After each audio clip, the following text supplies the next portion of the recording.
గజం భూమి కేవలం 5,500 రూపాయలతో 135 గజాల భూమి కేవలం 7 లక్షలు మాత్రమే. నమస్కారం ఆచార్య అనంతకృష్ణ స్వామి గారు. నమస్కారం అండి సార్. ఆర్థిక ఇబ్బందులు చాలామందికి ఉంటాయి. డబ్బు సంపాదించుకోవాలని చాలామందికి ఉంటుంది. డబ్బును కనిపెట్టిన మనిషికి వాళ్ళ వాల్యూ లేదు, కానీ డబ్బుకు మాత్రం వాల్యూ ఉంది. అది మాత్రం నిజం. అది అందరూ చెప్పేది, అందరికీ తెలిసిందే. అది అయితే డబ్బు ఎవరి దగ్గరైనా సరే ఉండాలనుకుంటారు, బట్ చాలా తక్కువ మంది దగ్గరే ఉంటుంది. అండ్ ఎక్కువగా బయట అందరూ వాడే పదమే నేను వాడి అడుగుతున్నాను మిమ్మల్ని. పేదోడు పేదోళ్ళనే మిగిలిపోతాడు, ఉన్నోడు ఉన్నోళ్ళనే ఉండిపోతాడు. ఎందుకు అంటే ఈ డిఫరెన్స్ చూస్తుంటాము.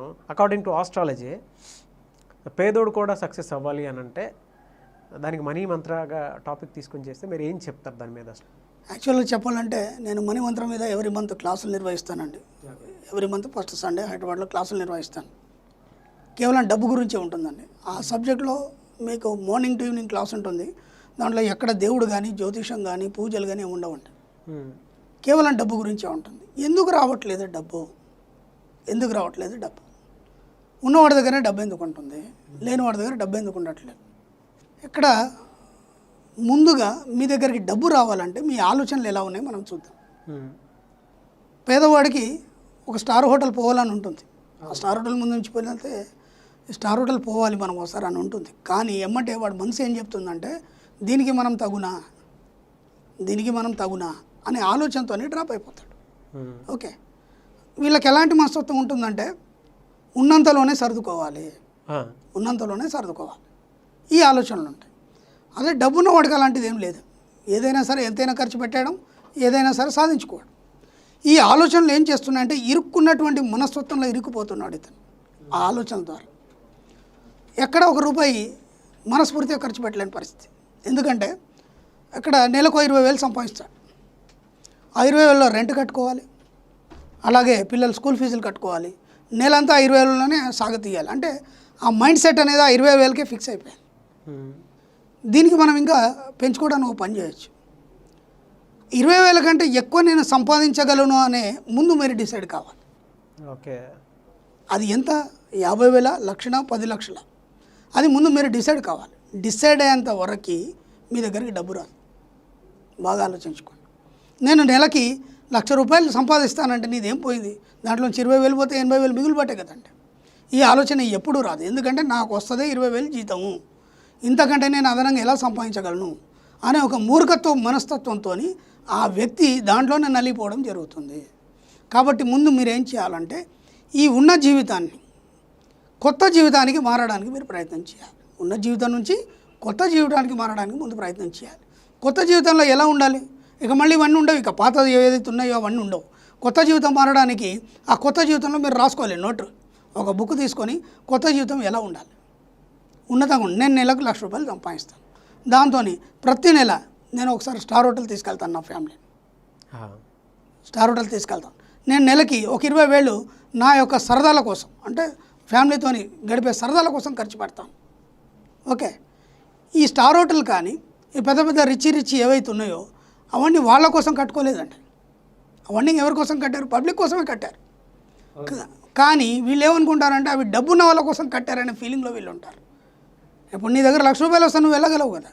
కానీ ఈ 1,00,000 రూపాయల మీద నీ ఆలోచన ఎప్పుడు లేదు. నీ దగ్గర డబ్బు ఎలా వస్తుందండి? ఇప్పుడు ఆ కోటీశ్వరుడు ఉన్నాడు, వాడు 10 లక్షలు కాదు కోట్లు, ఇంకా కోట్ల మీదే వాడు ఆలోచన. 24 గంటలు ఇంకా కోట్లు ఎలా సంపాదించాలి, ఎలా పెట్టుబడి పెట్టాలి, ఎలా తీయాలి, ఇవే ఆలోచన. వీడు 20,000 తప్ప ఒక్క అడుగు కూడా ముందుకు వెళ్ళాడు. ఎలా ముందుకు పోతాడండి? అందుకని డబ్బు రాదు. సింపుల్, అంతే, అంతకంటే ఏం లేదు. ఆలోచన విధానం మారాలి. ముందుగా నీకు నువ్వు చెప్పుకోవాలి, నేను చాలా గొప్పవాడిని, I'm the king, I'm the creator. నీకు నువ్వే నీ జీవితాన్ని రాసుకోవాలి. నీ తలరాతను ఎవడు రాయడు. ఇక్కడ ఒక చిన్న టెక్నిక్ చెప్తాను నేను టీవీ ముఖంగా. ఇది క్లాస్లోనే చెప్తాం, సరే అందరి కోసం మనం లోక కళ్యాణం కోసం చెప్తాం. మీ తలరాతను ఎవడు రాయడు, ఇది బాగా గుర్తుంచుకోండి. మీ తలధనం మీరే రాసుకోండి. ఉదయం లేవగానే నార్త్ సైడ్ ఫేస్ చేయండి. నార్త్ సైడ్ ఎందుకు చేయాలంటే ఉత్తర దక్షిణ ధృవాలు రెండు ఆకర్షించుకుంటాయి. సైన్స్ ప్రకారం కూడా నార్త్ సౌత్ అనేది ఆకర్షించుకుంటాయి. మన జ్యోతిష ప్రకారం చేస్తే నార్త్ సైడ్ కుబేరుడు ఉంటాడని కుబేర స్థానం అని కూడా చెప్తాం. ఉదయం లేవగానే బెడ్ మీద కూర్చొని నార్త్ సైడ్ ఫేస్ చేసి ఇలా ఈ చిటికెన వెళ్తుంది. ఐ యామ్ రిచ్ అని మీరు రాసుకోండి, రోజు రాయండి, రోజు రాయండి. దానికి తగ్గట్టు మెల్లిగా మీ భావనల్ని మార్చండి. నేను ఎంతైనా ఖర్చు పెట్టగలను రాసుకోండి, నోట్ చేసుకోండి పేపర్ మీద. నేను ఎంతైనా ఖర్చు పెట్టగలను. ఫస్ట్ రాగానే రెంట్ కట్టడానికి డబ్బులు ఉండవు, ఫస్ట్ రాగానే వడ్డీలు కట్టడానికి డబ్బులు ఉండవు. ఇవన్నీ మీ ఆలోచనలు అనమాట. అయ్యో ఎలా కట్టాలి, నాకు వస్తుంది 20,000, నేను అదనంగా అప్పు తెచ్చానే, అది ఎలా కట్టాలని నువ్వు భయపడుతుంటావు. కాదు, రాసుకోండి ఇక్కడ. ఎలాంటి బిల్లులనైనా, ఎలాంటి ఆర్థిక సంబంధించినటువంటి బిల్స్ కానీ లేదంటే డబ్బులు కానీ నేను సమయంలోపు తీర్చగలను. ముందు రాయండి, ఒక పేపర్ తీసుకొని రాయండి, దాన్ని రోజు చదవండి. మీకు కరెక్ట్ ఆ సమయానికి డబ్బులు ఎక్కడి నుంచి వస్తే మీరు కట్టేస్తారు. సింపుల్. దీనికి ఎలా చేయాలి దాని గురించి ఆలోచిస్తూ మీకు ప్రశ్న దొరకకుండా తికమక అవుతూ ఇబ్బందులు పడుతూ మీ జీవితాన్ని కొనసాగిస్తున్నారు. ప్రతిదానికి ముందు మీరు డిసైడ్ అయిపోండి. ఉన్న లైఫ్కి కొత్త లైఫ్కి చేంజ్ కావడానికి మీరు డిసైడ్ అయిపోండి. ఆ డిసైడ్ అవ్వడానికి కూడా ఎలా డిసైడ్ కావాలో అదంతా మేము క్లాస్లో చెప్పడం జరుగుతుంది, ఎందుకంటే ఇక్కడ మనకు టైం సరిపోదు. దాన్ని మీరు ఫిక్స్ అయిపోండి, రాయండి. ఐఎమ్ రిచ్ అని రాయండి, రోజు నేను రిచ్, ఐఎమ్ కింగ్ అని రాయండి, ఐఎమ్ క్రియేటర్ అని రాయండి. మీ లైఫ్కి మీరే క్రియేటర్, మీరే సృష్టికర్త. మీ రాతను ఎవడో రాయడు, అక్కడ వాడికి ఏం పని లేదా? ఇంతమంది జనాలు పట్టుకొని రాసుకుంటూ కూర్చుంటాడా? మీ యొక్క ఆలోచనలే మీ యొక్క జీవితం. మీ యొక్క ఆలోచనలు ఉన్నతం వైపు మీరు ఎప్పుడైతే ఆలోచిస్తారో అప్పుడు మీరు ఉన్నత స్థితిని పొందుతారు. ఆర్థికంగా మీరు ఒక ఉన్నత స్థితికి వెళ్తారు. అంతే తప్ప మీరు ఎప్పుడు ఈ ఖర్చుల గురించి, లెక్కల గురించి, అప్పుల గురించి ఆలోచించుకుంటూ కూర్చుంటారో అవి ఇంకా ఎక్కువ అవుతూనే ఉంటాయి. ఎందుకంటే మన సబ్జెక్టులు ఎలా ఉంటుందంటే ఏదైతే ఎక్కువ ఆలోచిస్తామో దానివైపే మీ యొక్క లైఫ్ అనేది వెళ్ళిపోతుంది. మీరు ఉన్నతంగా ఆలోచించండి, అటువైపు మీ లైఫ్ వెళ్ళిపోతుంది. మీరు ఎప్పుడైతే ఖర్చులు, అప్పుల గురించి ఆలోచిస్తారో ఇంకా ఎక్కువ అప్పులు కావడం, ఇంకా ఖర్చులు కావడం అనేది జరుగుతుంది. ఎంత బాగుంది, ఎంత ఈజీ ఉంది చెప్పండి. ఇది ఆలోచించడానికి కూడా మనకి ఇబ్బంది. అమ్మా నేను దాన్ని సాధిస్తానా, అమ్మా నేను అంత ఖర్చు పెట్టగలనా? ఎప్పుడైతే మీరు అనుకుంటారో మీరు జీవితంలో ఎప్పుడు కూడా అంత మీరు ఖర్చు పెట్టలేరు, మీరు ముందుకు పోలేరండి. మీరు ఖర్చు పెట్టగలను అని ముందు డిసైడ్ అవ్వండి, ఒక పేపర్ మీద రాయండి. రాసినప్పుడు దానికి తగ్గటువంటి పరిస్థితులు మీకు వస్తాయి, దానికి తగ్గటువంటి ఇన్కమ్ మీకు వస్తుంది. అప్పుడు మీరు కూడా కోటీశ్వరులుగా చలామణి అవుతారు. ముందు ఒక మాట డిసైడ్ అయిపోండి, పేదవాడు కూడా ధనవంతుడు కాగలడు. దీన్ని ఒక హెడ్లైన్గా రాసుకొని మీరు రోజు మొహం చూసుకునే అద్దం మీద దాన్ని స్టిక్ చేసుకోండి. మీరు మొహం చూసుకొని తలదూకుంటున్నప్పుడు ఒక్కసారి దాన్ని చదవండి. అప్పుడు మీ యొక్క సబ్కాన్షియస్ మైండ్ దాన్ని తీసుకోవడం మొదలవుతుంది. ఎప్పుడైతే సబ్కాన్షియస్ మైండ్ అది తీసుకోవడం మొదలవుతుందో మీ యొక్క జీవితంలో ఖచ్చితంగా మార్పు వస్తుంది. మీరు కూడా ఏదైనా సాధిస్తారు, మీరు కూడా కోటీశ్వరులు కాగలరు, మీరు కూడా ధనవంతులు కాగలరు. ఇదే అండి సబ్జెక్ట్. ఓకే సార్, మీరు ప్రతి వీడియోలో చిట్టి తంత్రం చెప్తారు కదా, ఈ వీడియోలో కూడా ఒక చిట్టి తంత్రం చెప్తారు. సరే, ఇది మనీ మంత్ర డబ్బుకు సంబంధించి కాబట్టి డబ్బుదే చెప్తాం. Okay sir. మీరు ఒక పని చేయండి, ఎవరైనా సరే ఉదయం లేవగానే బెడ్ మీద కూర్చొని లేవగానే ముందు భూమి మీద అడుగు పెడతారండి, అంతే కదా?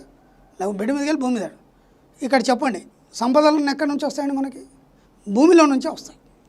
సంపద అంటే ఏంటి? వస్తువులు. కాబట్టి భూమి మీద అడుగు పెడుతూనే చెప్పండి, ఈ భూమి నుంచి నేను అనేక రకాలైన సంపదలను నేను ఆకర్షిస్తున్నాను నా జీవితంలోకి. ఈ యొక్క పదం చెప్పి మీరు భూమి మీద అడుగు పెట్టండి. ప్రతిరోజు అలా చెప్పండి. మీరు ఏది కోరుకుంటే మీ దగ్గరికి అనుకోని రూపంలో వచ్చేస్తుందండి. ఎక్సలెంట్ తంత్రం అండి ఇది. దీన్ని మీరు రోజు ప్రాక్టీస్ చేయండి. లేవగానే భూమి మీద అడుగు పెడితే నా మాట చెప్పండి, ఖచ్చితంగా you will get something. Sure, damn sure అండి. ఎన్నో ప్రూఫ్స్ ఉన్నాయి. దాదాపు నాకు ఒక 500 మంది స్టూడెంట్స్ ఉంటారు. వాళ్ళందరూ ఈరోజు మాత్రం ఎవరు కూడా ఆర్థిక ఇబ్బందుల్లో లేరండి. ఆర్థిక సమస్యలండి వాళ్ళకి తెలీదు. అందరూ ఒక ఉన్నత స్థితిలోనే హ్యాపీగా వాళ్ళ జీవనాన్ని కొనసాగిస్తున్నారండి. ఇవన్నీ ఎలా సార్ అంటే మీకు 20 ఏళ్ళ పైన అనుభవం ఉన్నవాళ్ళు కదా, సో ఆ అనుభవం కొద్ది చెప్తున్నారా లేదంటే ప్రాక్టికల్గా మీరు చేశారా? ప్రాక్టికల్గా ప్రతిదీ చేశానండి. ఒకప్పుడు నాకు కూడా ఏం లేని స్థితి అండి. నేను కూడా కొన్ని బిజినెస్లు పెట్టి చాలా లాస్ అయిపోయాను. లాస్ అయిపోయిన తర్వాత ఇక పూజలు పునస్కారాలు అన్నీ అయిపోయినాయి. అయినా సరే ఎందుకు ముందుకు పోవట్లేదు జీవితం అనేది ఆలోచించి బియాండ్ దిస్, ఆ పూజలు కానీ దేవుళ్ళు కానీ ఇంకేమైనా ఉందా అనే ఆలోచనలో నాకు రెగ్యులర్గా మెడిటేషన్ చేసేవాడిని. ఆ మెడిటేషన్లో ఇంకేదో ఉంది అనేది నాకు తెలిసిందండి. అది ఏంటనేది తెలుసుకొని ఒక 2 సంవత్సరాలు కఠోర దీక్షగా దాన్ని ప్రాక్టీస్ చేశానండి. ప్రాక్టీస్ చేసిన తర్వాత నేను సక్సెస్ అయ్యాను. ఈరోజు ఎవరు కూడా ఆర్థిక ఇబ్బందులతో ఇబ్బంది పడద్దనే ఉద్దేశంతో ఈ యొక్క క్లాసుల రూపంలో ఈ సబ్జెక్ట్ నేను బయటికి తీసుకొచ్చాను. ఇది మామూలు సబ్జెక్ట్ కాదండి, యూనివర్సల్ సబ్జెక్ట్. ఇప్పుడు మన పిల్లాడికి 10 రూపాయలు ఇస్తే ఏం చేస్తాడు? ఎమ్మటెళ్ళి కిరాణా షాప్లో కొనేస్తాడు. అదే మీరు ఫారిన్ కంట్రీస్లో యూరోపియన్స్ కానీ అమెరికన్స్ చూడండి, వాడు ఎమ్మటెళ్ళి షేర్ కొనేస్తాడు. ఎందుకంటే చిన్నప్పటి నుంచి వాళ్ళకి డబ్బు మీదే ఆలోచనలు, కాబట్టి వాళ్ళు అలాగే ఉన్నత స్థాయిలో ఉంటారు. మనం ఎప్పుడు ఇలా కొనుక్కుంటూ ఖర్చు పెడితే ఇలా ఈ స్థాయిలోనే ఉంటాం. అంటే 24 గంటలు డబ్బు మీద మీకు ధ్యాస ఉండాలి, అది ఒక వ్యసనంగా మారాలి. అప్పుడు అది ఖచ్చితంగా మీ దగ్గరకు వస్తుంది. రాకపోవడం అనే సమస్య లేదు. ఒక మామూలు వ్యక్తి కూడా కోటీశ్వరుడు కాగలడని నేను ఈ ముఖంగా చెప్తున్నాను. నా క్లాసులలో చాలామంది సక్సెస్ అయినారండి, ఫెయిల్యూర్ అనేదే లేదు. Thank you sir, thank you.